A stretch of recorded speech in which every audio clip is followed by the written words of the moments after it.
Hello, everyone. Welcome to another episode of the Niner Sickness Podcast. And we got our Niner Fanatic Podcast. We're going to come up with a name for the podcast. This is not set in stone for today's 49ers Happy Hour podcast, but we're going to brainstorm and come up with a name for you guys to represent the podcast. But we are also representing ourselves individually. I got my greatest co-host and social media, Pete Lucas. How you doing, Pete Lucas? I am great, Beto. Another week, another 49er victory, and I think it's gonna be a little bit tougher of a game this week, but we're gonna get into all that. But hey, I'm riding high off the last win. How are you feeling? Same here. Dominance. Thursday night football. It was a short week from the Sunday before, but the Niners came in, handled their business, took care of the Giants. Most importantly, we didn't have really that many injuries to account for, so that's positive. We took care of the Giants as expected, and for the last 3 weeks, we have scored 30 points in each game. I wonder how this will continue. I mean, people are giving Brock Purdy the 30 to Purdy nickname, and then we'll talk about the Cardinals towards the end. But great victory. We are 3-0. There's only 3 teams that remain undefeated. We are one of them. It is ourselves, Miami Dolphins, and the Philadelphia Eagles going into week 4. I am fired up, baby. Yeah. No, I'm the 49ers could have easily have used a Thursday night game to have an excuse for a trap game, and they didn't. They went out there and they took care of business. In fact, they actually looked, in my opinion, that was their most dominant performance this season. That I know it's a young season, but I think that was their most dominant of the 3 games, and I still think that there's a lot of meat still on the bone, per se, and I feel like the 49ers are still going on cruise control. I don't think that we've seen the best of this team, so I think their best days are ahead of them. They just gotta work on the execution. Absolutely. Absolutely. They got to continue to work on that. Brock Purdy kind of started off a little bit rough, missing some of his receivers. But under the circumstances that I believe Brock Purdy step back 39-10, took 39 step back, and I believe the Giants blitz 34 out of those 39 bad drops by Brock Purdy. That is insane amount of freaking pressure from the defense of the Giants, and they were a little bit caught off guard, but then they adjusted. Once they adjusted, they made the proper play calls, and Kyle was in his playbook doing his thing, and that beautiful pass towards the end where Brock Purdy threw that nice 27, 28-yarder to Brandon Ayuk in the corner of the end zone was beautiful. Debo, excuse me. Debo. I'm so used to Brandon Ayuk, but yeah, Debo was beautiful. It was kind of the same pass that he threw to Ayuk earlier in the season. Like, I think it was against Pittsburgh. So it was a similar ball placement, but yeah, Debo, I would say that was the first time that that was the best version of Debo that we had seen since for probably 2 seasons now. And since he had his big season and he became the wide back, that was the best that we've seen Debo. I think he's actually, if you watch the tape, his routes are crisper. He's still playing physical. They're not using him as much as a wide back, which I like. And but when they do use him, it just makes him much more effective. But yeah, I agree with you about Brock. Brock struggled in the beginning. They were trying to play a lot of bump and run coverage and a lot of man coverage, and it was kind of he had to figure it out in the beginning. And they were blitzing the hell out of him, so there wasn't much space to be had between his receivers and the coverage. So not to give him any excuses, but then he figured it out. And kudos to him, for starting to read those coverage and taking advantage of it. So, but it was all around a really good performance by the 49ers, like coaching staff. Defense played outstanding. And yeah, I mean, it was a good win. Yeah, absolutely. Wonderful win. Uh, I was excited to see that game. Like I said, it was a Thursday night game, short week. Now they have a long week of recovery. We took care of business with the Giants. They couldn't. I mean, they were missing out their running back and I believe a left tackle. But nevertheless, you gotta next man up has to stand up and play. We were missing Brandon Ayuk in that game, and we handled our business.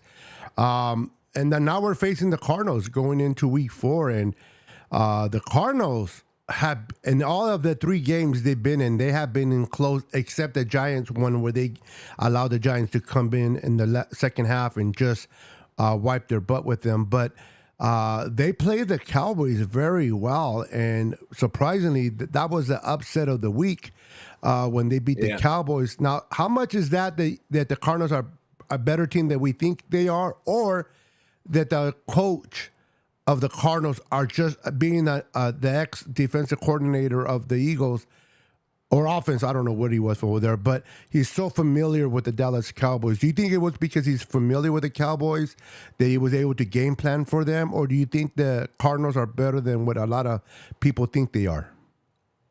I honestly, I think that they're better than what a lot of people think. I honestly, I thought that Gannon was not going to be a good coach. Like all the things that we had heard out of Philadelphia was that Gannon was they did not like him as a defensive coordinator, and and yeah, they won, but mostly it was that defense was because they just had really good players on the defense. But I think what we've seen is that as much as people were trying to make fun of him and they were making fun of the videos of his pre his meeting talks with the team. I mean, he's motivating those players. Yeah. Like they're playing well. They're playing solid football. And I don't think that they have the talent. They let a lot of the talent go. Like so they don't have the necessarily the big name talent to really I mean, Buda Baker's not even playing. No. Buda Baker's playing. Like they don't have they have a third string quarterback really in there in Josh Dobbs and they're playing well. They're playing well. So I mean, you got to give it to the coach. And I think that you could say that it's that he might have known the Cowboys system a little bit and that might have helped him in that game. That's true. But the other 2 games they've been in those games, they were like you said, they were ahead of the Giants. So that's not really an excuse. I think at some point we just have to admit that the guy might be a half decent coach. Yeah, he definitely has the players playing for him. I mean, Joshua Dobbs was getting hired, going through the interview process of being hired from Amazon Prime as a driver when he got the phone call of the Arizona Cardinals because Kyler Murray was going to be absent for most of the year. And now he's in there running and trying to look like freaking Josh Allen with his legs. And I think a lot of it, the Cowboys underestimated the Cardinals. I think the Cowboys went in there with an attitude that we are them boys. We're America's team. We got the best defense in the NFL, blah, blah, blah. And the Dallas Cowboys defense is good. They're good. Yes, they took a blow when they lost Diggs to injury. But They were not good in this game. no, but we always knew what the offense was, right? Dak Prescott, listen, Dak Prescott is what Dak Prescott is. When the game is on the line, when they're behind in points and they're trailing, and Mike McCarthy needs to put the ball in Dak Prescott's hands to win the game, he always lays an egg and throws a stupid interception to a defender, which he did.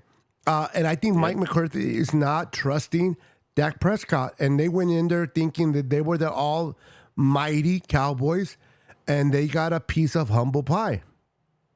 Yeah. I look at the situation for the Cowboys, and the way I've looked at Dak Prescott is the same way I look at most NFL quarterbacks. Is that I think that there's a misconception in today's NFL that that quarterback that all quarterbacks are Tom Brady and they can throw the ball 40, 50 times a game, and that's just not accurate. That's just not accurate. Most quarterbacks cannot throw the ball 40 and 50 times and not make mistakes. That's just not a thing. And I think that that's including Dak Prescott. When he was at his best, it was because they had a two-headed monster in Pollard and Zeke, and they were running the hell out of the ball 30 plus times a game, and he was able to play off of that. Dak Prescott was able to score off of that. And and it's just I feel like they had more talent at wide receiver at the time as well. I think they had a better tight ends as well. But Dak is not that guy to elevate your wide receivers. That's not going to happen. So I think it's a little bit of both. I think that it's a little bit of giving Dak a little bit too much to do, like too much responsibility. Maybe you should just run the ball, take the pressure off of him a little bit. But we'll see if they. I hope they don't figure it out. I'll be honest. No, I'm with you. I'm with you. This is the thing that if the Cowboys have a lead, like they did against the Giants and what they did against the Jets, they had the lead. The Cowboys will function okay on offense, but once they fall behind and they have to put their hands on Dak Prescott, that's when things fall apart. But enough of the Cowboys. We're facing the Cardinals. We are used to the Cardinals. Now, Gannon is a new head coach, so even though we're used to the Cardinals every year, this is a new coaching staff. So Kyle has to kind of figure him out. How do you think this game's going to go on Sunday? Do you think it's going to be kind of a slow start for the Niners trying to figure out what they're doing offensively in Arizona, or do you think the Niners will hit the road running and just take the lead and never give it up to the Cardinals? I'm tempted. I'm tempted to say that it's going to be a close game, but I actually think it's going to be a blowout. Okay. I think the 49ers are going to come in there and take care of business. They're coming off of their little mini bye. I think they're going to come in there at full strength, and I think that they're just going to blow their doors off. I don't think that that the Cowboys have the same artillery that the 49ers have on offense. I just don't. I mean, we have Debo. Ayuk's probably going to be back. Kittle, all the weapons. We all know all the weapons. I just think that there's just too much firepower. It's a completely different animal than what the Cowboys are dealing with. Cowboys are known for their defense, which they're even down guys. Yeah. And they were down on their offensive. They were down offensive linemen as well. 49ers Yes, are at they full were. strength. Yes. It's not going to be the same animal you're facing. So I'm tempted to say that because it's a division game and because they had been playing so well that it's going to be a close game, but I just don't think so. I think it's going to be a blowout. Interesting. Real quick, just want to acknowledge all our people in the chat. Don Dotson's in the house. We got Daniel Barry Sports. We got Caleb Rise, Jason Parks, Nighthawk, Afterburner in the house. Welcome to the chat. We got a question from Caleb Rise. I hope I didn't butcher the name. It says, I think the Niners will make a statement on this game. If they do make a statement, what kind of statement do you think they're going to make? Yeah. I'm trying to figure out which way it is. But I was wondering, I looked up and you're like, I thought you were breakdancing. I'm trying to point at the the point, but Like anyway, this. So yeah, exactly. That's what I meant to do. But I think that the statement that they're going to make is that it's not sweet for anybody. The 49ers have been going on cruise control and still blowing teams out. I don't think we've seen the best of the 49ers. And when they put it all together, this might be the game that they put it all together. And you don't want to be the team that they put it all together on. But I think that this might be a perfect situation for them to put it all together, and the defense and the offense perfect unison. Yeah, it could be ugly. It could be really ugly. Yeah, I believe Kevin Rice agrees with you. He says it's going to be a blow as well. If the Niners do put it together, I'm looking forward to do it because they haven't had that complete game yet. Even though they've been dominant in the last 3 games, they haven't put it all together in all 3 phases, and I'm looking for that to take place. Just want to welcome real quick Christian Carver, 314 is in the house. We got Big Daddy Niners in the house. Welcome, gentlemen, to the podcast.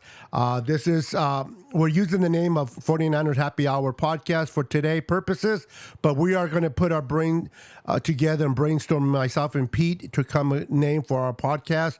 If you guys have any suggestions, put in the comments. Get some suggestions from the fans out there. Absolutely. And if we like your listen, if you guys give us a suggestion and me and Pete like it, I'll give you a prize for coming up with a name for our podcast. But I am your host, Beto Luna from the Niner Sickness Podcast. That is my co-host, Peter Lucas from the Niner Fanatic Podcast. All our information is in the links below. Make sure to follow each and every one of us on all our platforms across the social media. Pete brings great content. He has great shows, great guests. So make sure to tune in to my brother Peter, for he brings some excellent points when it comes to our beloved 49ers. So going back to the Niners and Cardinals, Daniel Jones, real quick, was not able to be so effective with his legs. We were able to shut him down with our front 4. Do you think the Niners? I noticed that Josh Dobbs has, if you give him the opportunity, he can burn you with his legs. Do you think the Niners will make sure that doesn't happen? And if they do, how would they go by doing it? I think it'll be some more of what we saw against Daniel Jones, and wherever Daniel Jones, whenever he even looked like he was going to run, I noticed that the linebackers kind of underneath were just looking dead at him and letting him know whichever way he goes, like they were right there with him. And then he would end up just throwing it away. But I think that's what it's going to be. A lot of the linebackers following the eyes of the quarterback. And I think that Josh Dobbs is a little bit more athletic than Daniel Jones. But I just think it's going to be the same outcome. I think that he's probably going to actually run it, unlike Daniel Jones. And but I think it might be to his detriment. Then it might turn out to be, it might end up getting him hurt, because I think that was him running was like one of the reasons why they were able to get the victory against the Cowboys, because he has Marquise or he has Hollywood Brown and who as weapons. So yeah, it's gonna have to be him. And I just don't see it being, I just don't see it happening. I love it. Real quick, Pete, we got Big Daddy Niners with Niners Blast podcast. And then we have Christian Carver with BPL, which podcast with both of our initials of our first name, and then both of us having the same Al as our last name.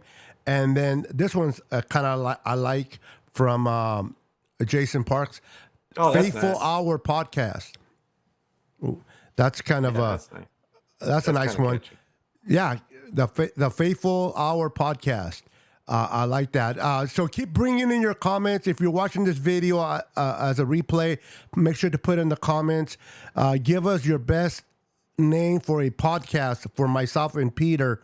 And if we choose to go with one of the names that you guys provide, we will reward you with a nice gift for participating in the name search of our future podcast that we will be bringing to you guys every Tuesday at 6:30 Pacific Standard Time and 8:30 Central and 9:30 Eastern Time going forward.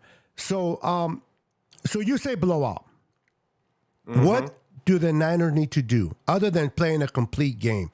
What do they need to do in all three phases to ensure that this is a blowout? I think just what we finished talking about is containing Josh Dobbs, and his running ability. I think that they did a really good job of against Daniel Jones of just kind of spying him around, making sure that he knew that they were there and that he didn't just take off running. But I think Josh Dobbs is just going to take off running regardless. I think that he's one of their best. I think he is their best option for offense, and so I think it just comes up to tackling, and I think that that's the 49ers strength is tackling. And I think that I think the linebackers are really going to be the key, as well as on the offensive side. I think it's going to be a lot of what we saw the last game, mixing up the Thunder and Lightning, Elijah Mitchell, CMC. I think it was a perfect mix last week. CMC got 18 carries, Elijah Mitchell got 11, and then bring in Mason at the end to take it home. But that's what I think. I think it should just be the running game, a majority of the running game, and then let Purdy build off of play action. I like that. I like that. It's cliche, but it's just one-on-one football. Run the ball, stop the run. Don't turn the ball over. Win the turnover battle, which the Niners have been doing in these last three games. That's why we have 3 doves. The Niners have not turned the ball over. I think we only turned it over once in the week 1, and from that point, if I'm not mistaken, and I could be wrong, but if I'm not mistaken, I think that Brock Purdy is the only quarterback in the NFL right now within 3 games that have not thrown an interception.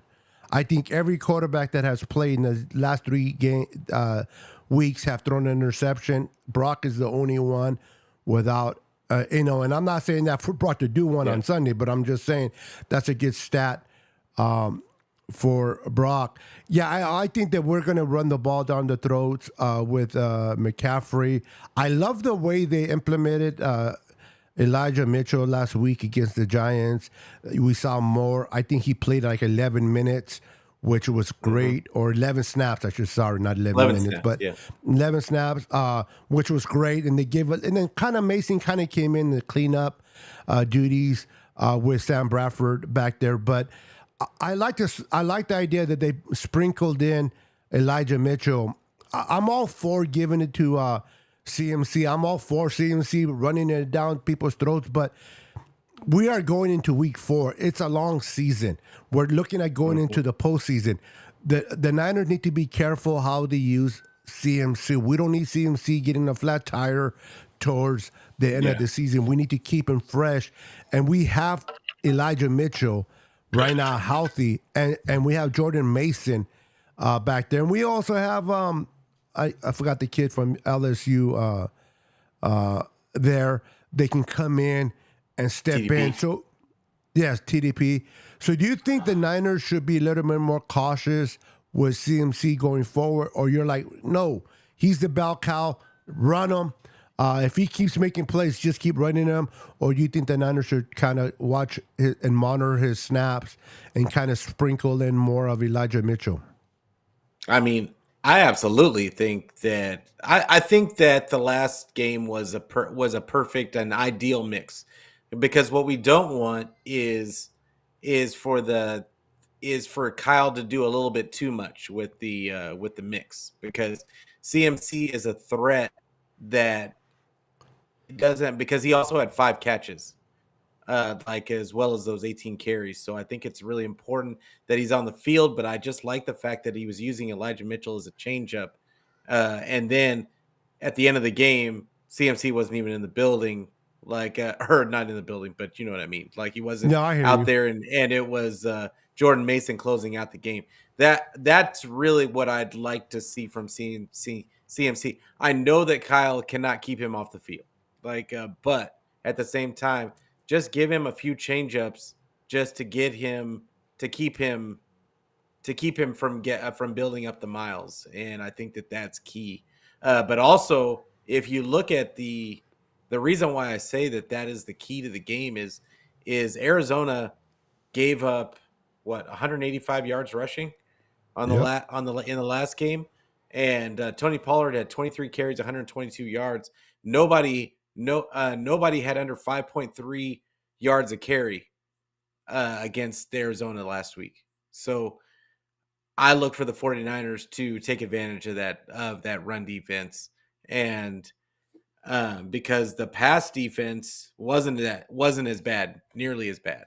Like so it'll just be it's right in Shanny's wheelhouse. He loves to play ball control, loves to lean on the defense, and I think that this defense is going to be much more stout than the Cowboys defense was last week. Absolutely, I agree. I just want to just acknowledge three people that came in. David Villa, welcome to the show. We got Brad Lodge in the house, and we got Daniel Cantu in the house. How you doing, Daniel, Brad, and David? Welcome to the podcast. No, I'm with you. I'm with you. I wanted to ask you a question, Pete. In 3 games, small sample size, but within the last 3 games, defensively, I would like to get your honest opinion on our new coordinator, Steve Wilkes. How do you think he has done to this point? What has he not done so well in your opinion? What has he done and what could he do better? I think that Steve Wilkes is trying to find his way. That's the vibe I get. He's trying to find his way with this set of personnel. I think that he feels he can do whatever he wants with this personnel. That there's so much flexibility across the board, especially in the front seven, that he's finding out what works best again. And I think that he's kind of so far it seems like he's tailoring his game plan to the opponent, which I don't necessarily like. I feel like they need to have an identity, and unless it's a very high powered opponent, I feel like you should be imposing your will. This is the number 1 defense in the league. You should be imposing your will on that other team. They can't really do anything if you're on your A game. And I think that that's something in the league as a whole that has been lost. I think a lot of teams do that same thing. They try to tailor their game plan to the opponent instead of just doing what they do well. I would like to see more press man again, because I do think with the pass rush that they have, that I think we saw it in the game against the Giants, that is what the 49ers do best. D'Amico and Shanny and them kind of built this team the last couple of years around that concept. And what I don't like to see is a lot of off coverage. I think that we saw in the game against the Rams that is a recipe for disaster. We need to have our guys need to be up close and personal and being physical. So that's how I kind of feel about Steve Wilkes. I think that he's been solid so far, but I think he's still finding his way. I think he's still feeling it out.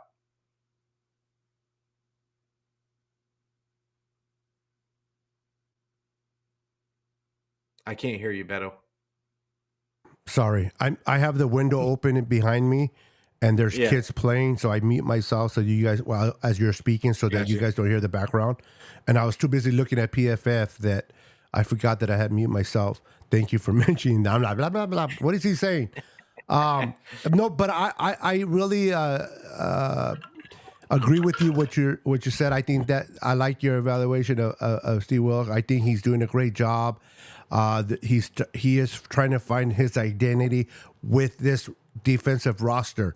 He Hmm. comes from a background of defensive coordinator with the secondary. I think he's trying to figure out the secondary, what he can and what he cannot do, trying to get the right players in the right spots.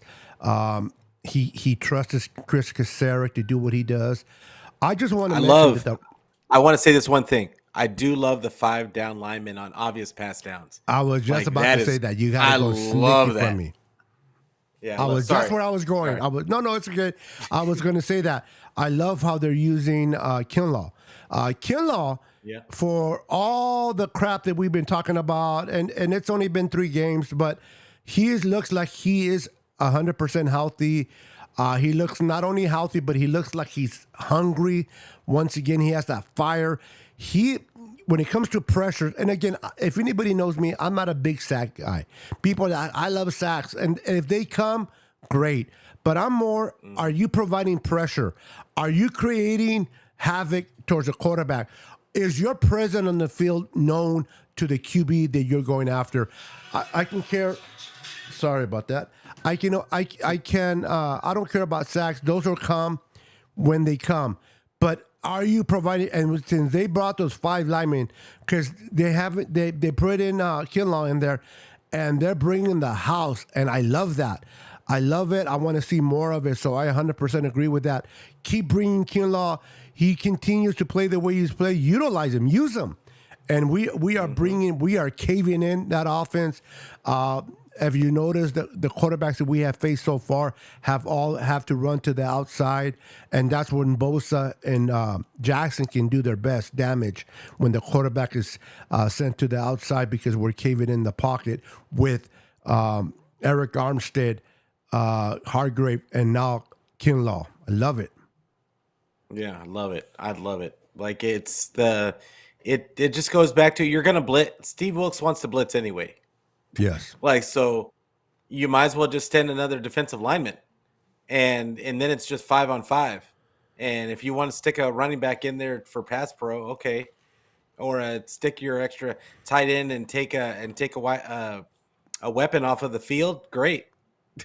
Yeah. Like great. Like you're just playing into our hands when you do that. So I think that we had said last season. I think a lot of people were saying last season that they should try using 5 down linemen, because the 49ers were just so deep at the defensive line. And I love that he's trying it. And it's so far it's worked out great. And that could be adding to the identity, which yeah, like I love it. Yeah, absolutely. I'm with you. I just want to real quick acknowledge Eric Wallace for coming into the chat. How you doing, sir? We got Rick Diaz in the house. What's up, Rick? My brother. We got who else came in that snuck in there? Okay, those are the 2 gentlemen that came in. Welcome. So I brought up the PFF pass rush for the last 3 games. Just for the game against the Giants. Javon Hargrave registered a 92.3. He had 1 sack, 1 quarterback hit, 3 hurries. Okay. Yeah. He in 27 passes attempts. He rushed 27 times.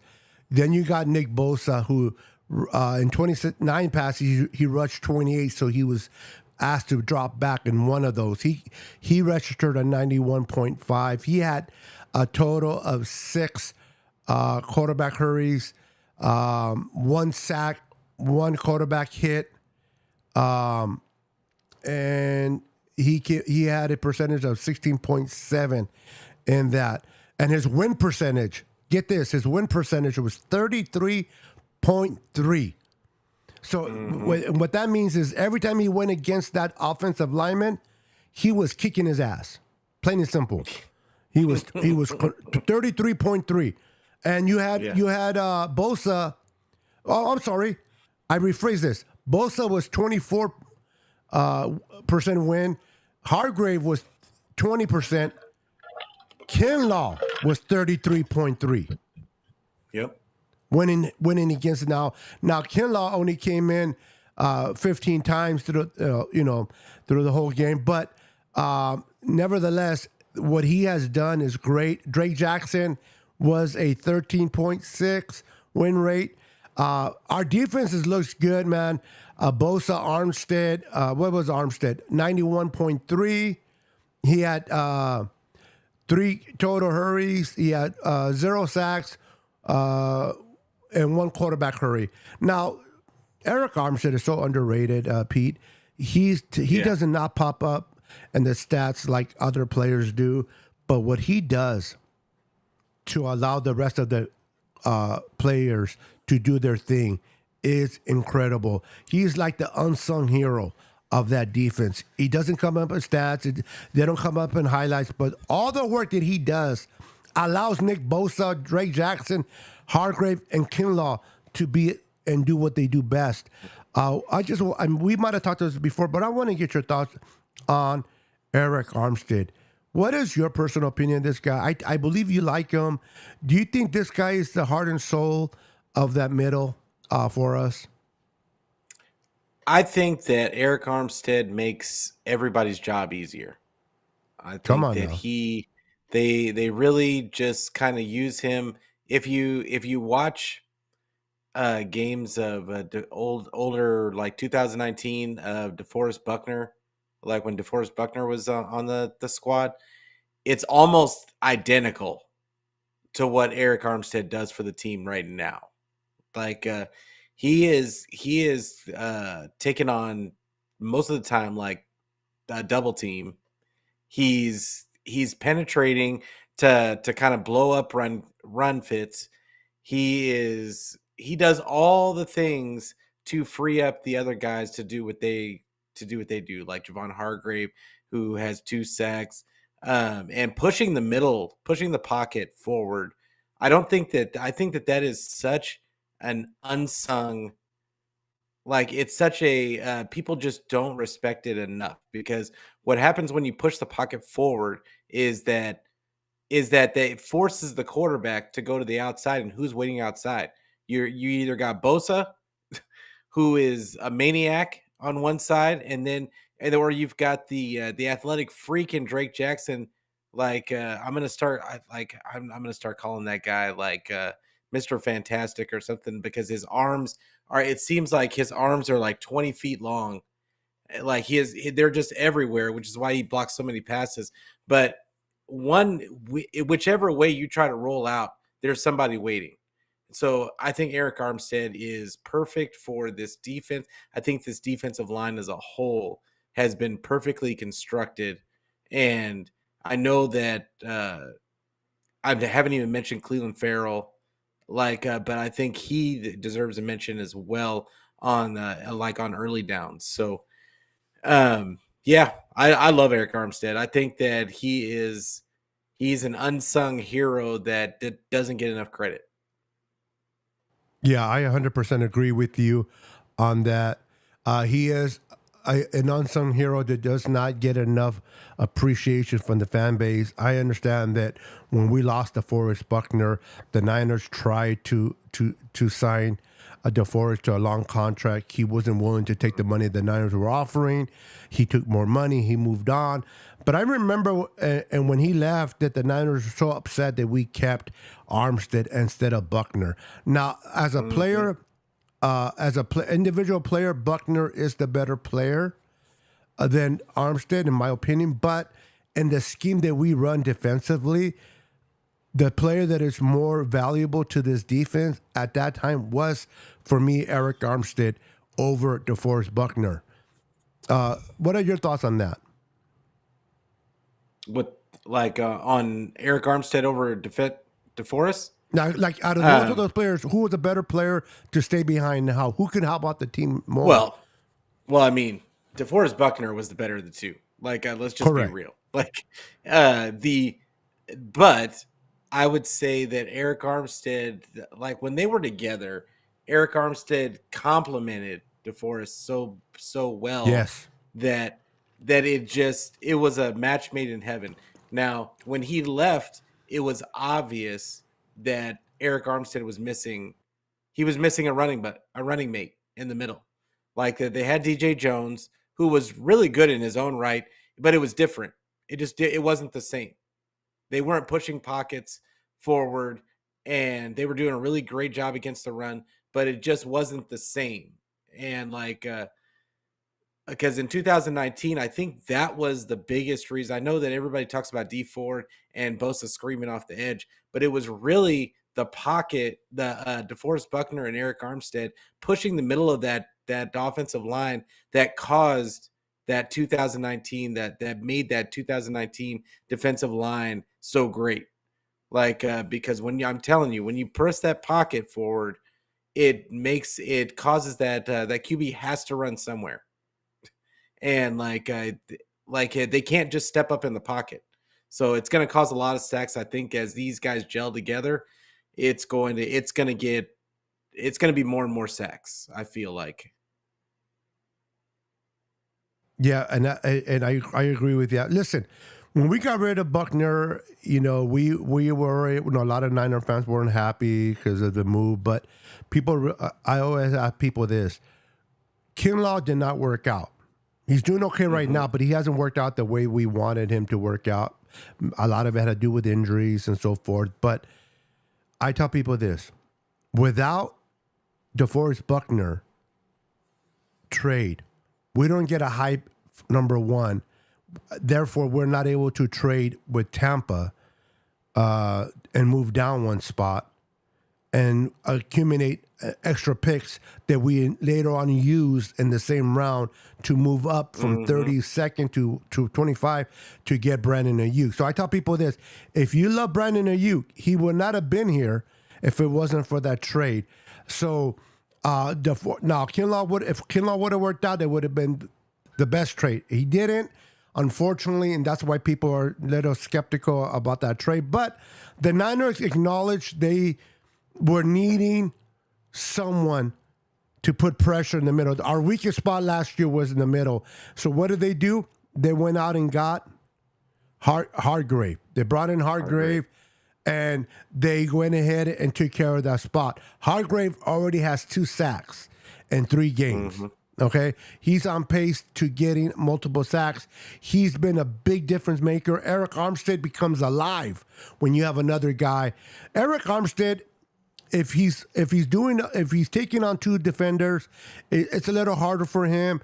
But when he has taken one-on-ones, because Hargrave is demanding 2, Nick Bosa is demanding 2, that allows Eric Armstead to do his thing. That allows Drake Jackson to have a lot of those one-on-ones. All they got to do is win their one-on-ones, and we're in business. And now you add a 5th lineman like they did with Kinlaw.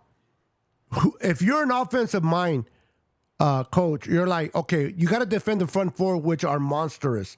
Then you add a 5th lineman like Kinlaw. You're not blitzing, so you're still dropping back in coverage. How do you, what do you do as a coordinator? How do you scheme for that?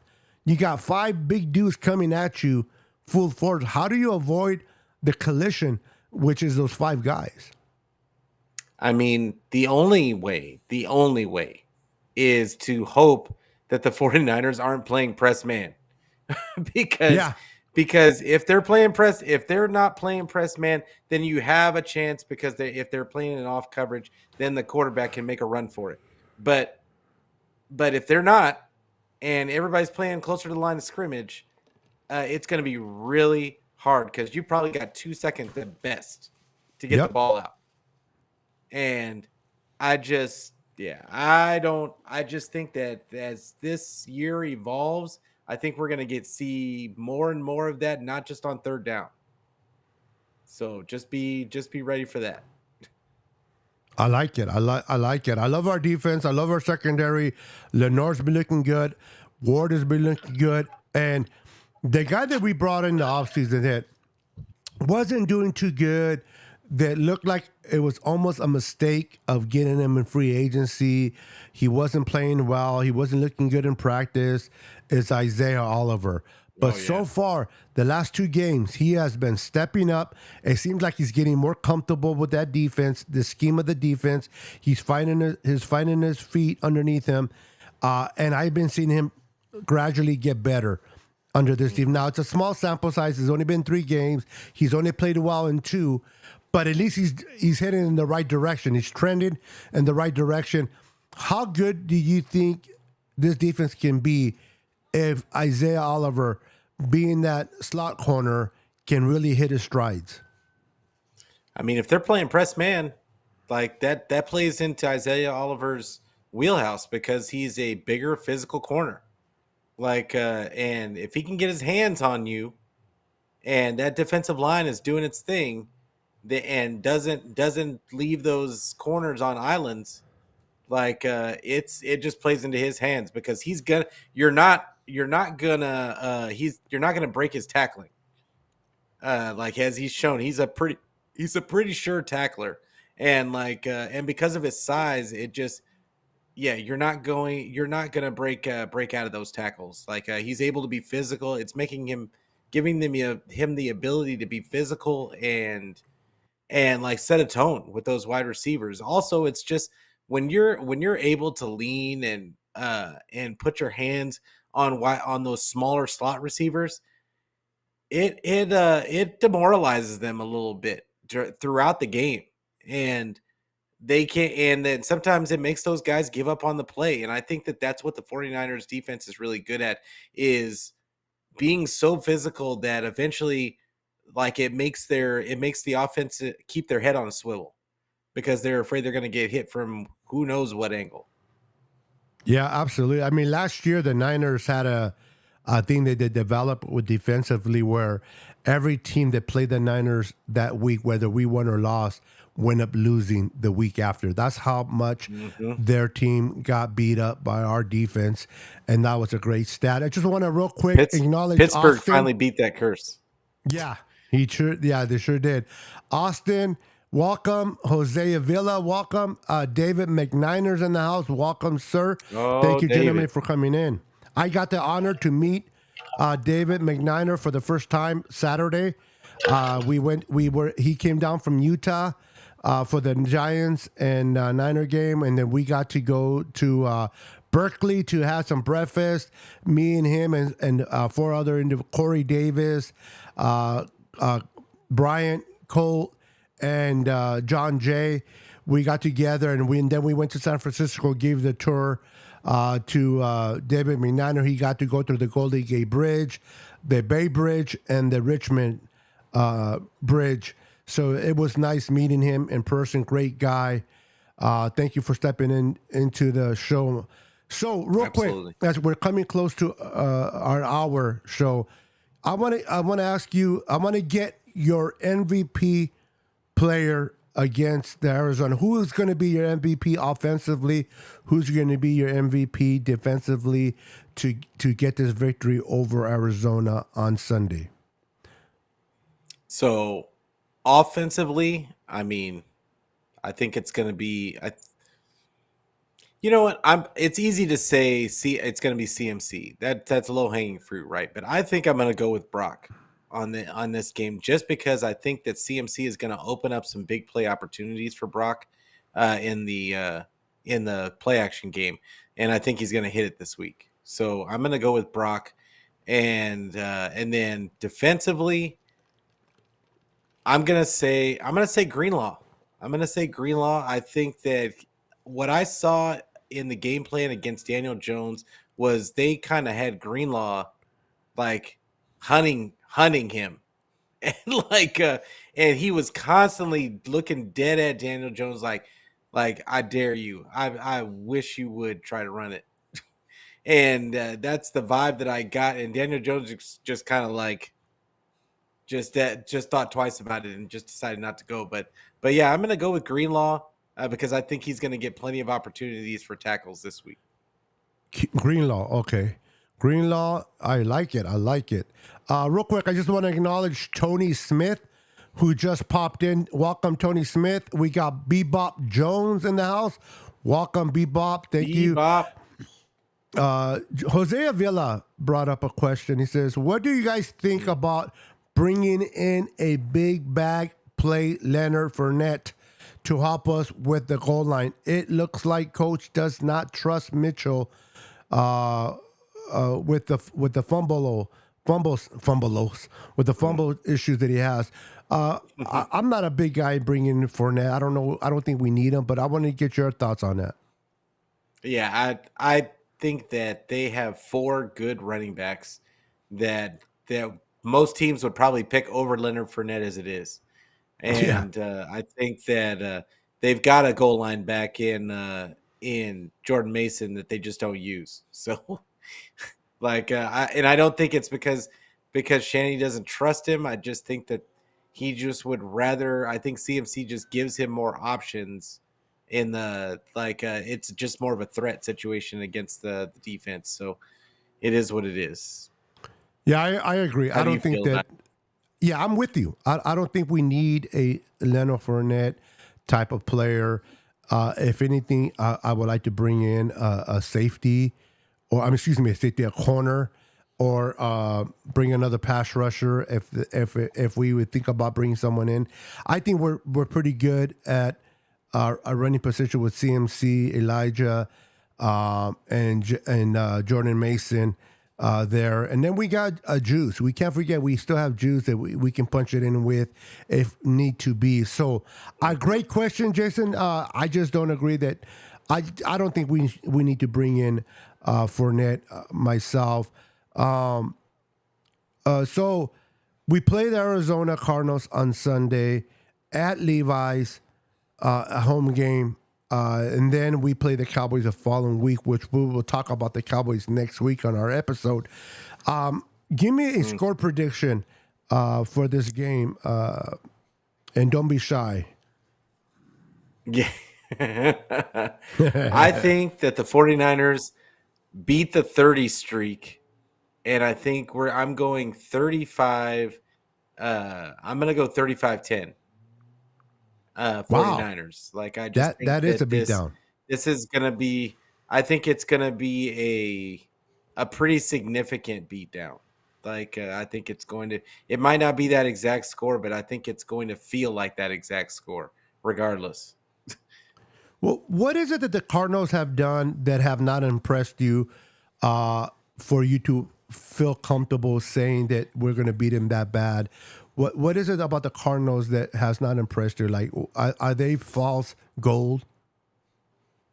Well, it's not that they haven't impressed. It impresses me that they've been in the games that they have been. But I look at the Cowboys; they were missing a bunch of players, and I don't really. I think that they're susceptible to having a hiccup like that. I think that I don't have a lot of faith in McCarthy as a coach. But then, who do they get? Who did they get beat by? The Giants. They Yeah. got beat by the Giants. The Giants came back on them, and who did they lose to week 1? They lost I to can't who did they remember. lose to week 1? That's a good question. Real quick, just for a second, did you hear my birds in the background? Yes, I did. Okay, so I lowered my mic. They lost to the Commanders. They lost to The the Commanders, okay. Commanders week 1. And the Commander just So got their butt kicked from the yeah. Bills. So I mean, I think that while they kudos to them for playing hard. I get it. Like, kudos to them for playing hard, but I think the 49ers are a different animal, and they're not playing a wounded team like they did with Dallas. It's going to be the 49ers probably at full strength. And when the 49ers are at full strength, we have the best roster in football, and I think we have one of the best coaches in football. So I just think that it's too much. It's too much. Okay, real quick, Brock, as good as he's been, and he has no interception, it's definitely not by the lack of trying. He should have had 2 interceptions against the Giants. He should have 3. 3. And one of them, Kittle, credit to Kittle, he went from the old pro tight end to a defensive player on that one play when he swatted the ball down, which clearly would have been intercepted. And he did the straps after. Yeah, exactly. Did you see that? Yeah, that was cool. So, do you think this is a week where that one or a few of those mistakes that get away from him doesn't get away from him? I like that's why I picked him to. I don't think it's going to be this week. I think that it's entirely possible next week when they play the Cowboys, but I don't think it's going to be this week.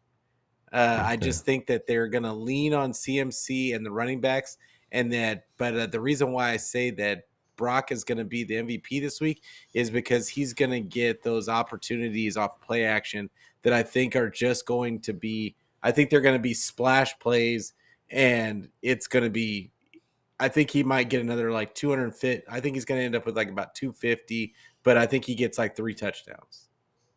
Oh, I like it. 3 touchdowns, huh? Yeah. All right. So does he go over 300 yards again? I don't think he's going to go over 300 yards. I think that he's going to end up with like 250, somewhere around there. but I don't. Because I do think they're going to run the ball mostly. But I think that in the red zone, he's probably going to get 2 touchdowns just in the red, like while he's in the red zone, that they're going to pass it on the way in. So that's just the vibe I get, is that off of play action, he's gonna kill somebody off of play action. Okay. Last question for you. Do we have a takeaway defensively in this Oh yeah, game? If we do, game. who is the first one to have that defensive takeaway? We have won every game, and I mean, so far it's been the safeties. And well, no, the corners got involved too. Like, Yeah. but I'm gonna say Mooney Ward. I just think he. Well, no. This is not the team for Mooney Ward to get a pick. Because he does well Do you guys against hear my birds real quick? bigger. I'm going to make to stop you. I'm trying to control it. Yeah, no worries. Can you hear him? Yeah, I can hear him a little Okay. bit. Go ahead. I'm going to lower it. But Mooney does well against. He has really big games against bigger wide receivers, and the Cardinals don't have that. So when he struggles against those smaller, quicker wide receivers, and not so much struggles, but it's not as he doesn't do as well. And so I'm gonna go with Lenore. I'm gonna go with Lenore in this game. I like that. I like the Lenore pick. I'm going to go with Gibson. Gibson. Yeah, that's is, always possible too. Yeah, I like Gibson to get one in this one. So I like Gibson. And I think my MVP on defense is going to be Drake Jackson. I expect Drake Jackson to step up and make a difference in this game. He's been kind of quiet. He started hot against the Steelers and kind of got a little quiet against the Rams and then against the Giants. I think he's going to step up and say hello to everybody again on Sunday. And then offensively, I'm going to give it to, let's see, offensively, I think I'm going to give it to Kittle. I think Kittle's going to have one of his games. They don't have Buda Baker back there, the Kittle killer. Or Isaiah Simmons. Isaiah played in the Giants and he didn't do much with the Giants. Yeah, he didn't do nothing. Exactly. And then, the Cardinals are hurting so bad that they had to go push one of our safeties off our practice squad. That hurt my feelings. Because I love Quantrez Knight. I thought that he's one of those guys that just it's hard for him to get on the field with how deep the 49ers are, but he's going to be a good player. I think that did he start last week for them? That I don't know. I have to look at it. But I mean, I don't know if they brought him in more because they needed a safety to start, or they brought him in because they moved the guy to that was already there and they needed someone behind him. That's a good question. If he does start, let's say just for argument's sake, he starts against the Niners. Do you think he'll be impactful in this game? I mean, I don't think so. I just think that he was fifth, sixth string for a reason. I think that he's a high energy player. He's a high effort player. But at the end of the day, he can be had. And yeah, it's gonna be kind of no, he didn't play last week. But I just think that he's on. If he does, the biggest contribution that he can have is to give them some insight as to what the 49ers are going to do this Sunday. But that's the extent of what he's going to give them on Sunday. Yeah, I agree. Well, that's going to be our show for tonight. We'll try to keep it within an hour. Be mindful of our viewers. For those that are watching from Central or East Coast, it's getting a little late. Tomorrow is Wednesday. People need to get to work. So, Pete, once again, it's been an honor and pleasure doing a podcast with you, my friend. I always enjoy myself when I am doing a podcast with you. We will come up with some names for a podcast. Keep giving us names. If you're watching this on a replay, make sure to leave in the comments a name that you think that me and Pete would like for our podcast. If we do choose your name, we will honor you with a gift our way of saying thank you for your participation. Thank you for joining us. Make sure to follow us on our social media. Links are all in the description below. Our YouTube, our Facebook, our Twitters, whatever we have. It's in the description. Make sure to follow us and support us. And make sure to hit the like button. And if you've been watching this on the Niner Sickness podcast, I thank you. But make sure to go over to Niner Fanatic Podcast and hit the like button. We are multiple casting on both channels. So make sure to go there and hit the like. Let's get those likes up for my boy Pete, so that way his content can be shown by YouTube and he can get as much as the subscribers that he needs to continue to grow. Pete, any last words before we go? Hey, go Niners! And like Beto was saying, make sure that you like the video. Make sure that you subscribe to both channels. Make sure that you share the video, and make sure that you you tell a friend to tell a friend, so we can be friends every day, every week. That's what it's all about, the community. Let's continue to grow together. Everyone in the chat, just want to give you guys a hand of applause for being great. Appreciate each and every one of you. Thank you for showing up. You guys are truly the MVP of our podcast. Thank you so much. Have a wonderful night.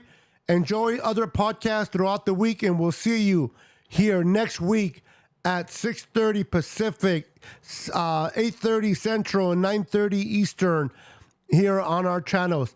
Good night, God bless, and we'll see you next time. Peace. Go Niners. Go Niners. 10, 9, 8, 7, 6, 5, 4, 3, 2, 1, 0.